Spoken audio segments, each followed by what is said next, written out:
So I think you're getting the gist this morning, right? Lots of centering, lots of community, lots of inner authority, lots of things to do when we are up against what we're up against. And my reflection, it doesn't have the title, is what do we do with the evil that's before us? That's a big, yeah, somebody took a big deep breath. Like, we can all do that. Let's do that. Big deep breath and let it out with a sigh. What do we do with the evil before us? So, you know, recently I watched again the documentary, The Stonewall Uprising. It's from the PBS series called The American Experience. If you want to watch it, it's season 23, episode 9. But I watched it again because I wanted to see how they did it. I wanted to see how my ancestors fought that fight, how that spontaneous uprising of my queer folk sparked the beginning of the LGBTQIA2+ movement. And if you want to know what all those letters mean, lesbian, gay, bisexual, transgendered, queer, questioning, intersexed, asexual, and two-spirit. We are now, like, you know, making sure all the people are in the circle. So in 1969, on June 28th, drag queens, butch lesbians, and transgender folks in their stiletto heels actually used their heels as a weapon, spontaneously resisted for the first time the regular raids, beatings, and arrests from the police. And I'm not going to go into the complications of the story, but it's important to recognize that before Stonewall, there was no such thing as coming out. Before the 70s, it was the dark ages for us. During those years, it seemed somehow that being gay was the most terrible thing you could possibly be. It's still, we're talking about that again now, right? That's what's being propagated. There were no laws protecting us. We were labeled mentally ill, and living a queer life was viewed as psychopathology, and immoral. Fundamentalist Christianity appeared to be the primary perpetrator of hate upon us.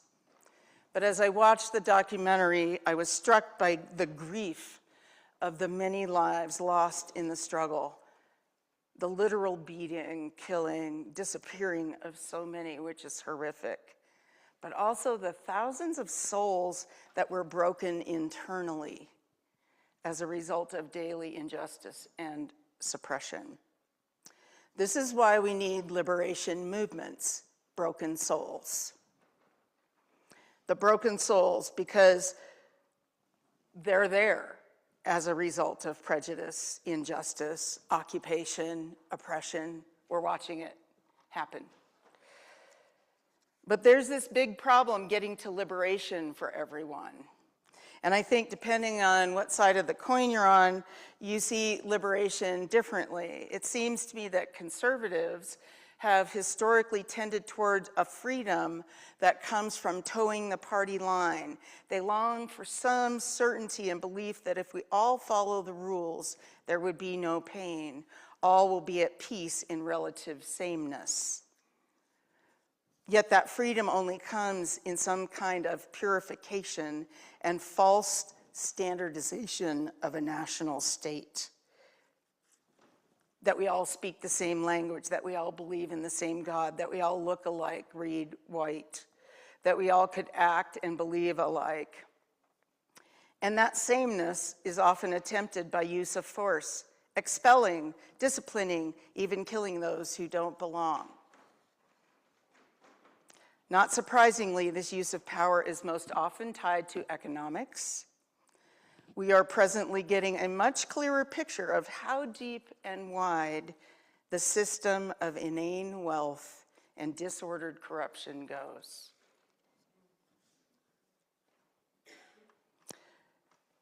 I think we're seeing more than we've ever seen before out in the public for us to witness. I think progressives try to do liberation differently. The word liberation literally means setting free or releasing from. We believe that freedom comes through intellectual engagement and education, through generating environments where creativity, critical thinking, and new solutions can thrive. We try to build the capacity in ourselves and others and imagine a social construction where all people can be free from domination and discrimination, free from some idealized universal way of thinking that some sell as a way to keep us all safe.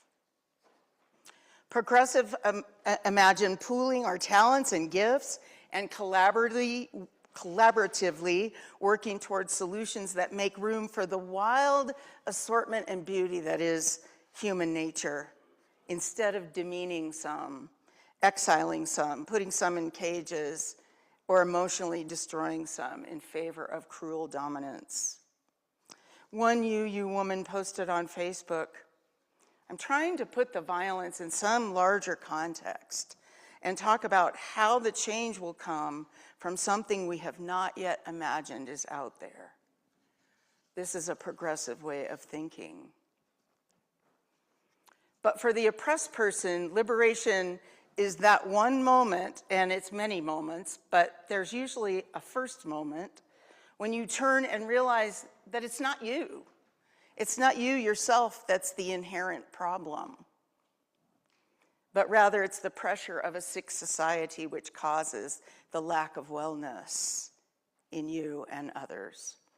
Liberation, my friends, is the moment that the essence of oneself wakes up and says, no more. The deep center in each of us, in each being that knows its value and rises up and says, no more disparagement, no more labeling, no more condemnation, no more raping, no more starvation, no more killing. No more. No, no, no, no, no.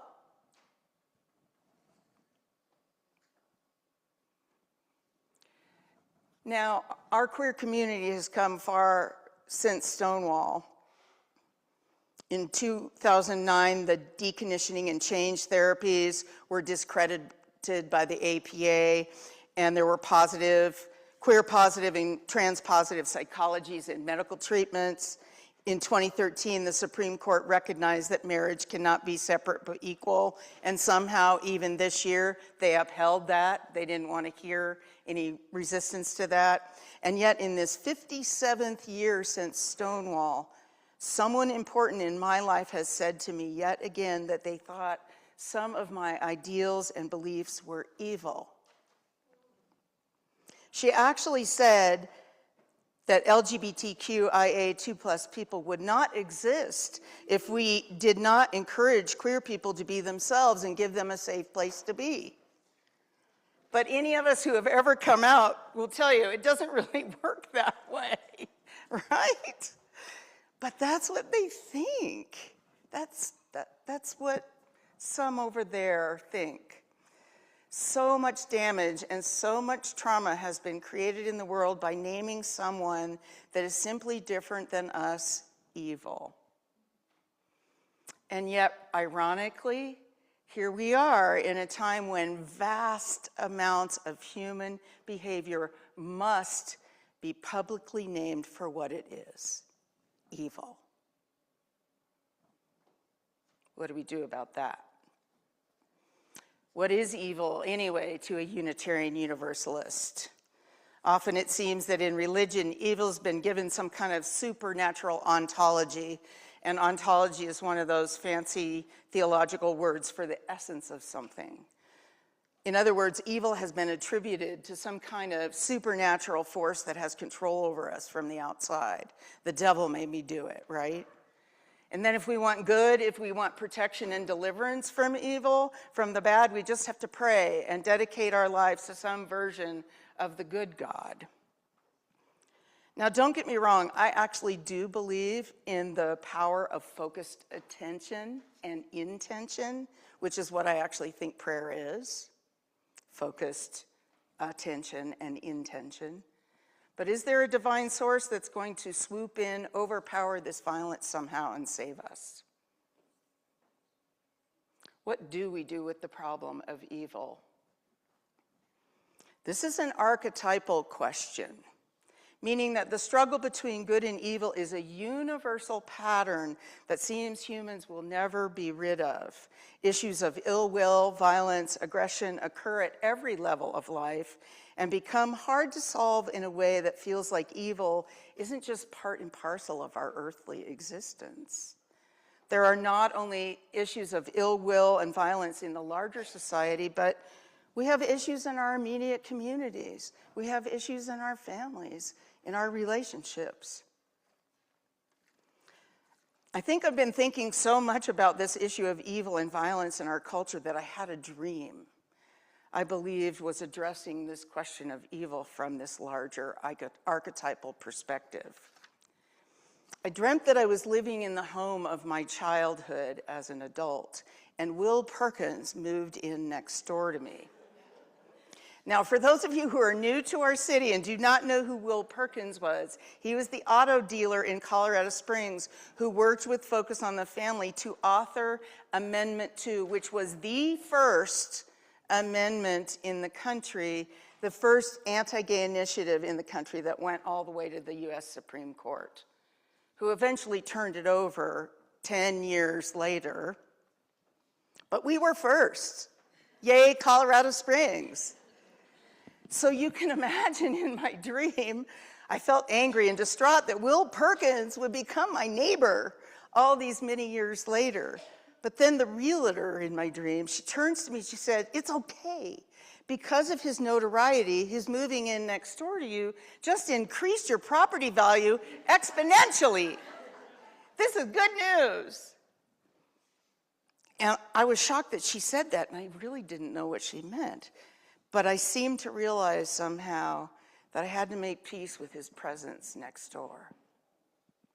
And then I woke up, literally. Now, in transpersonal psychology, it's thought that dreams are a way to tap into our deeper wisdom.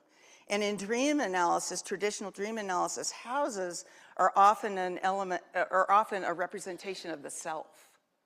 So here's my house and Will Perkins' house. So I began to ask myself, what about Will Perkins and his actions, which I had certainly perceived as driven from ill will and judged as downright evil, were actually increasing my value, the value of my personhood, and how? You see, it wasn't long after Amendment.2 that I came out.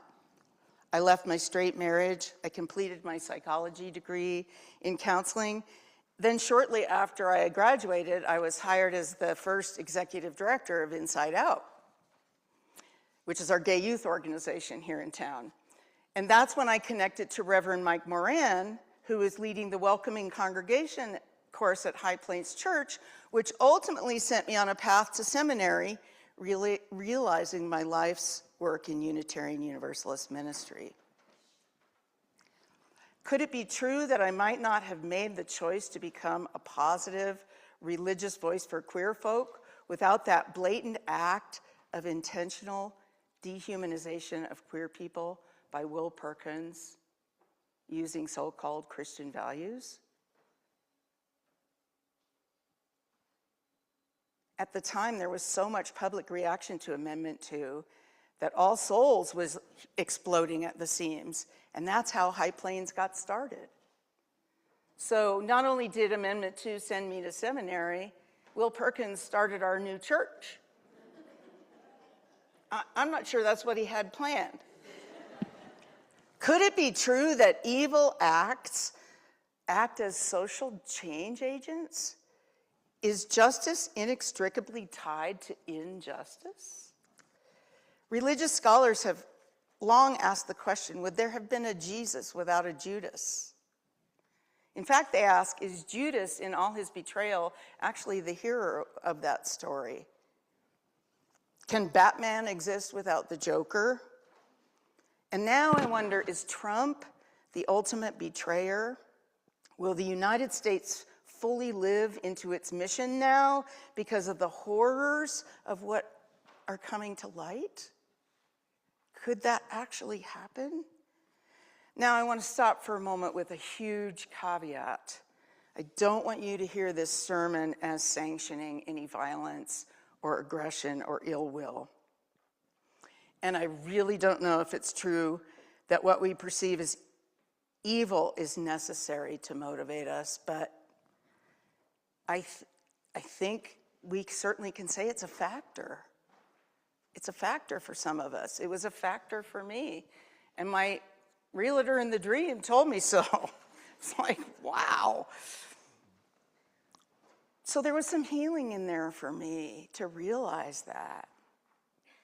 And these questions seem to hold an underlying truth about the way life is constructed. So I started to wonder, where is this hard truth been expressed in traditional spiritual wisdom? And I immediately thought about the Chinese yin-yang symbol. Can you show the photo there? I wonder whose deeper wisdom drew this picture, so many thousands of years ago, and why? Whose wisdom says that in the center of darkness there is a point of light, and in the center of light there is a point of darkness. And also the tail of each spins around the outside of the other color, creating a full circle. If this is a true representation of life, what does it mean for us, and how do we see the world and what is happening right now? Turns out the yin-yang symbol came about because in ancient Chinese schools, the assignment was to draw diagrams as a mean of articulating the fundamental patterns that govern phenomena in the universe. So the first yin-yang symbol was depicted by Zhao Huiqin in the 1300s. And just as with many other Chinese philosophical notions, we can see the way the universe is constructed in natural phenomena. Sunlight during the day and darkness at night. There's warmth at the height of summer, and deep cold in the depth of winter. The sun-based daily pattern eventually led to a conceptual claim. Yang is movement, yin is rest. And this became a universal idea that harmonious life is a balance of movement between rest and activity, receptivity and activity. But the most enduring interpretation of yin-yang in Chinese is thought to be related to the concept of Qi. And it is said that our life energy arises from the interplay between yin and yang. It is thought that when we embrace both sides of any duality, we can actually live in a state of harmony. A harmony that arises when yin and yang are mutually alternate. That through the interaction of them, everything comes into existence.